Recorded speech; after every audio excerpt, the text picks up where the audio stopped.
The 2025 NFL Draft is a couple of weeks away, but in this video, let's go ahead and take a look at the top 10 offensive players in the 2025 NFL Draft. If you guys do go on to enjoy the video, make sure you guys hit the like and subscribe button. Let's hop into it. Now, before we actually get into my top 10, I do want to hand out one honorable mention, and that is going to go to Matthew Golden out of Texas. Now, as you know, I am a UT fan, so I do have an innate bias towards the Texas Longhorns. With that said, if you take the logo off the helmet, I do think that Matthew Golden is a fantastic player in this year's draft. He's got the size, the speed, the catch radius. I think my favorite thing about Matthew Golden is just how willing of a player he is. He catches everything. He runs smooth routes. Just think he's a good player, but he's not in my top 10. So let's go ahead and start off with at number 10. I got Cam Ward out of Miami. Now, I do think positional value does bring Cam Ward a tad bit up within my personal rankings. At the end of the day, the quarterback position is the most important position in the NFL. So I do want to at least give the respect that is due to that, of course, position. Cam Ward is the ultimate playmaker, man. Like, this guy will make the craziest plays on the football field. Watch his highlights. You will see some plays where he's running around in the backfield, throwing just some crazy throws that just should probably not be thrown sometimes. But when he is playing within the system, I think he's very smooth. He's a functional operator. But again, the playmaking element is really what entices me with Cam Ward. I think Shedeur Sanders is arguably the better thrower of the football, but he doesn't necessarily bring the same level of playmaking that somebody like Cam Ward does. Cam Ward has prototypical size. He's a really solid athlete. I think he's going to be a top 5 pick, and I do think he will be worth it at the end of the day. I know there is a lot of conversation about, oh, the quarterback class this year is not that good. I wouldn't say it's as good as last year's, but I definitely do think it's a smidge overhated. Cam Ward is definitely worth a top 15 pick, no doubt in my mind. Top 5 might be a little bit rich, but because of the positional value, it's going to obviously bring him up. Would not be surprised one bit if Cam Ward come draft night is the first overall pick. Moving to number 9, I have Armand Membou, the offensive tackle for Missouri. I think that Armand Membou to me is somebody that has been completely rising up draft boards, and for good reason. He's arguably the best pure tackle in this class. I say arguably because there are a few more tackles on my list, but I definitely do think he has a conversation made there. I believe he will stick out at tackle, but he can play either guard position. I don't necessarily think he could play center, but maybe if you give him a few years to develop, he could, but I don't think you're going to draft him to play center. Likely will stick out at tackle, but could move inside to play guard. I wouldn't say he's the craziest athlete in this year's draft class, but man, this dude just has a really strong anchor. When he gets first contact on you, it's really hard to get out of his grips because he's pretty dang strong. I would like to see him maybe put on a few more pounds to just be a little bit more bulkier in size, so that way when he's going up against really good like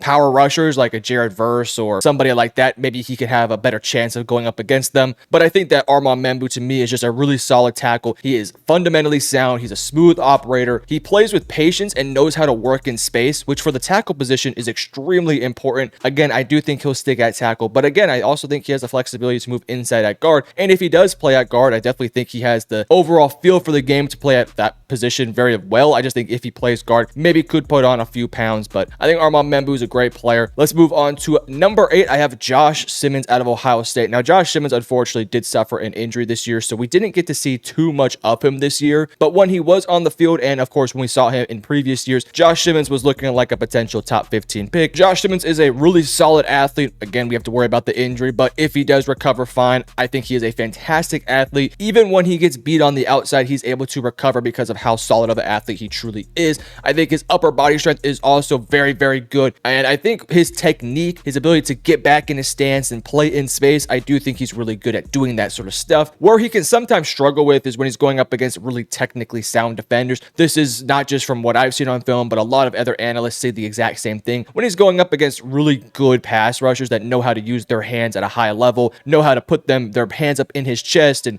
chop and whatnot, he can kind of struggle with those guys. But again, he has the athleticism, the upper body strength to where he isn't necessarily going to get beat too often, but when he does, the athleticism part kicks in and he can of course push them away from the quarterback. We also do have to talk about the knee injury with Josh Simmons. The knee injury is a massive ordeal, and it's probably the reason why he will not be a top 15 pick in this year's draft class. He has the potential to be a great player, but because his game does rely a little bit on the athleticism, because he's coming off a major injury, that could be a reason why he potentially does fall. Again, I think Josh Simmons is a fantastic player. Hopefully he comes back from this injury 100%, because if he does, I do think he has the talent to be one of the top tackles in this year's draft class. Moving on to number 7, I have Luther Burden out of Missouri. 2 Missouri players, by the way, in the top 10. Good for them. Luther Burden had a fantastic 2023 season. 2024 wasn't so good. This has been well documented. Both quarterback play and maybe a dip in performance from Luther Burden were the reason for why he didn't have the same great year that he had in 2023. One thing that did improve between 2023 to 2024 was his drops. He had actually like a close to a 10% drop rate in 2023, which was just not good. This year it's down to less than 4%, so hopefully he can keep that up at the NFL level. Obviously, going up against really good corners will make that difficult, but I do think that Luther Burden has a good size element to him. He does play primarily out of the slot, which I think he will likely do at the NFL level, especially early on, but I do think he has some flexibility to kind of move from inside to outside and just be a versatile piece on an offense. He's very good after the catch, so when he gets a catch, yards after catch is something that you can definitely expect with this guy. Very strong base to him, like his legs are really powerful and strong, so he could really break out of those weaker arm tackles that sometimes cornerbacks like to do, which again kind of goes to his yards after catch numbers. This is a really fantastic athlete, really strong, knows how to adjust to the ball mid-air. I think, again, the 2024 film wasn't as strong as the 2023 film, and because he does primarily play out of the slot, maybe that does entice you to go for another type of receiver, potentially like a Matthew Golden, who might play a bit more on the outside. One other little thing before I move on to the next guy, Luther Burden has not played very often against press man coverage. When you watch his film, very few times are you going to see a guy press up on Luther Burden, which at the NFL level, I will expect them to do a little bit more, especially if they know that Luther Burden is not good against that. I'm not saying he is bad against it. We just haven't really seen it. So if you are Luther, I do think you need to work on your release packages quite a bit, because I would expect defenses to throw some pretty heavy press man coverage to kind of test to see if he can actually go up against that. Moving to number 6, I have Tyler Warren, the tight end out of Penn State. This was somebody who, if you had asked me about a month ago if he was in my top 10, probably would have said no, but after rewatching his film and just honestly having a blast with this guy, I have moved him up all the way to number 6. Tyler Warren to me is the ultimate tight ends coach tight end, if that makes sense. Like every tight ends coach would want a Tyler Warren. He's big, he's physical, he just makes plays, and this dude's versatility is just absolutely through the roof. He's got prototypical size. I think in run blocking he could improve, but I do think he has a good foundation to build on, so I do think he has upside to be a really good protector and run blocker if need be. In terms of what you can do with him as a receiver, I don't necessarily think he's as good as a receiving tight end as like a Colston Loveland, but I do think this dude has really solid hands. He's got a very wide catch radius. Reminds me in some ways of George Kittle, Trey McBride alike, though I don't know if he'll be as good as those guys, because you can make the argument that those are two of the best tight ends in the NFL, so to get those sort of comparisons is obviously high praise. I'm talking more in terms of like play style, physical build, look, stature. That would kind of be my comparison, but for Tyler Warren, I love his flexibility and I love his fit with basically whatever team takes him. Whatever team needs a tight end or needs an offensive identity, taking Tyler Warren would instantly give you a guy who could become a major influence as to what your identity is on offense. I love Tyler Warren. I love his game. I love the way he plays. This thing, he's a fantastic player. Moving on to number 5, I have Will Campbell. Now, for full context here, I have Will Campbell as my number 1 pure offensive lineman, but because positional value does come into play here, I view Will Campbell as a guard more so than a tackle. So if he was to stick out at tackle, maybe I'd have him a bit higher on the list, but I think he will move inside to play guard and be one of the best guards in the NFL, to be honest with you. Will Campbell is incredibly well sized. He's got good feet. He uses his hand very well, very smart, and when he gets his hands on you, buddy, you are not moving, which is, I think, why I would want to put him inside to play guard. He has shorter arms, which is why you probably don't want to stick him out at tackle, because long, lengthy edge rushers that have long arms could really do a number on Will Campbell, whereas if you put him inside to play guard, you're going up against more slow-footed tackle or defensive tackles that don't have necessarily the longest arms, but more beyond that, they just don't have the overall speed to utilize the long arms like a traditional edge rusher could. I think Will Campbell could just be an absolute staple of whatever offensive line drafts him. He could play all 5 positions. I think this dude can even play center, and if he does, I mean, my God, this dude would be a fantastic center. Like, this dude can play all 5 positions, which I think makes him my number 1 offensive lineman, but he wouldn't be my number 1 offensive tackle. He would be my number 1 offensive guard, center, whatever, but tackle, I would have somebody else, which we'll talk about here in a second. But I just think Will Campbell is an incredibly smart player. He could be a foundational piece to build on your offensive line. There have been a lot of Patriots fans that have not liked the pick of Will Campbell. I think it's a little ridiculous. I think Will Campbell is a fantastic player, and that Patriots offensive line, my God, they need help, and bringing a guy like Will Campbell on that team would give them somebody to build off of, so I'll just throw that out there. But at number 4, we're going to talk about my number 1 offensive tackle, Kelvin Banks. Now, again, for full transparency, I am a Texas fan, so do I have a little bit of a bias here? Potentially, but I try to take as much bias out of this conversation as I physically can. If you put another sticker on that helmet, I think he would still be number 4. He is, in my opinion, the best pure pass protector in this draft class. Now, run blocking wise, I still think he needs a little bit of work and technique building on. I don't think he's bad per se, but he can be a little bit erratic out there sometimes. But as a pass protector, which I view as being the most important part of an offense, protecting your quarterback, passing the football, I think Kelvin Banks is the best pure pass protector in this class. Has great size, I think will likely stick to tackle, very good arm length, very powerful punch, good legs, just doesn't get beat very often at all. Like, his tape can be repetitive because he just does the same thing over and over again, which is just stonewall defenders. He had a little bit of some issues against Jalen Walker versus Georgia, but if you actually watch the game, statistically speaking, yes, it wasn't Banks' best game, but I think a lot of the reasons why there were sacks forced on Kelvin Banks was because Quinn Ewers has next to no pocket awareness, and there was one sack in particular where they're close to the goal line, and Kelvin is washing out Jalen Walker and thinks that he won the rep, but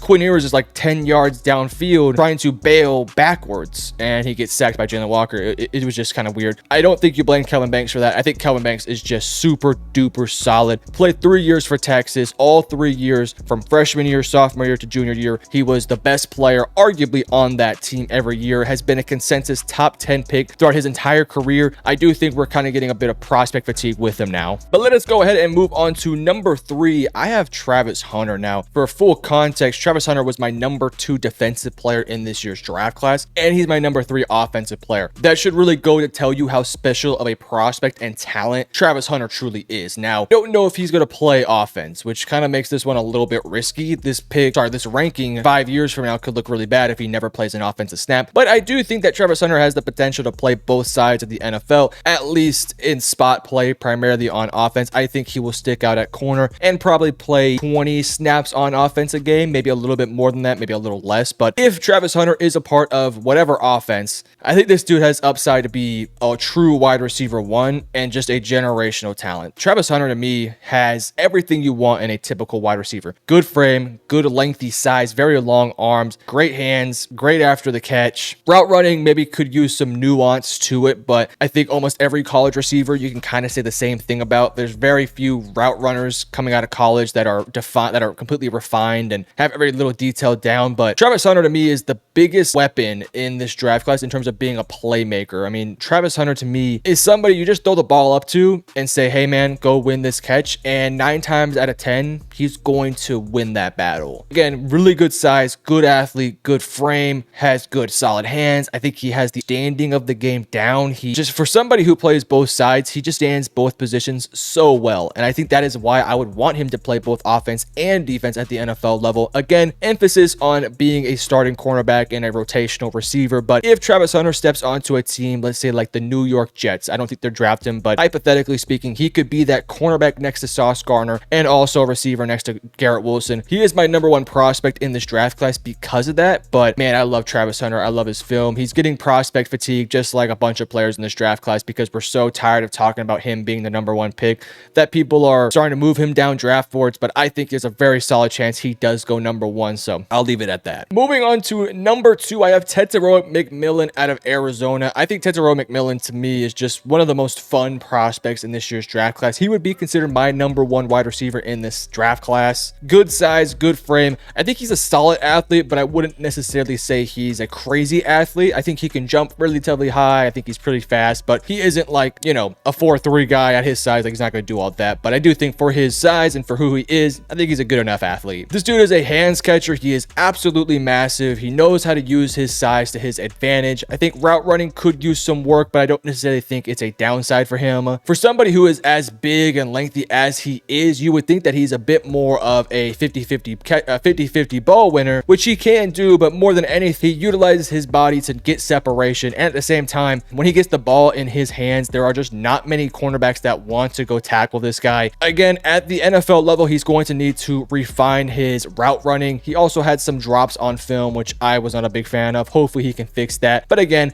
hands catcher, knows how to utilize leverage, knows how to use his size, can get open downfield, silky smooth runner, especially with the football. Like, get this guy the ball with space. I mean, he can just make some plays happen. I love this guy, but he's not my number 1 because we all know Ashton Jeanty will be my number 1 player in the, or number 1 offensive player in the 2025 NFL draft. Now, I will say this, Ashton Jeanty does play running back, so I do not think he'll be the first offensive player off the board. I think if anything, he might be arguably maybe the 6th or 7th offensive player off the board, but I do think he's the best offensive player in this draft class. Again, the running back position is not as valuable as the quarterback or offensive tackle or wide receiver, but man, Ashton Jeanty is just a really, really good player. Contact balance through the roof. You push this guy, he does not fall down. It takes multiple attempts to bring this guy down. Very solid athlete with good acceleration. Vision between the tackles, I would also consider to be a very big pro to his game. He lacks maybe ideal size. Like obviously you're looking at ideal size, you're looking at like Le'Veon Bell or prime Ezekiel Elliott, those sort of guys. Jeanty doesn't quite have that same size element to him, but man,